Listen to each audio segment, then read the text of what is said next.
ትናንት ፍቅሩ ሙሉዬ የተባለው ልጅ እጅ ከሰጠ በኋላ ወደ አገዛዙ ከገባ በኋላ በተለይ በዋናነት የምኒልክ እዝ አመራሮች መረጃ ስላለው ስለ ምኒልክ እዝ አመራሮች መረጃ ስላለው በተለይ ስልክ ቁጥሮችን በጀኔራሎች በኩል አሳልፎ ሰጥቷል።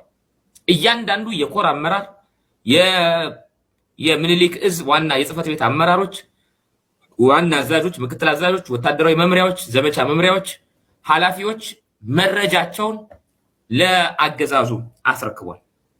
ዛሬ ለዋርካው ምሬ ወዳጆ ስልክ ደውሎ ነበር ከፍቅሩ ስልክ በመቀበል እና ያው አብዱ ሁሴን መሆኑን ከገለጸ በኋላ የተናገራቸው ነገሮች በእጅጉ የሚያስቁ ናቸው። እነ ምሬን እጅ እንዲሰጡ ነው ሲጠይቅ የነበረው። እጅ እንዲሰጡ እንዲገቡ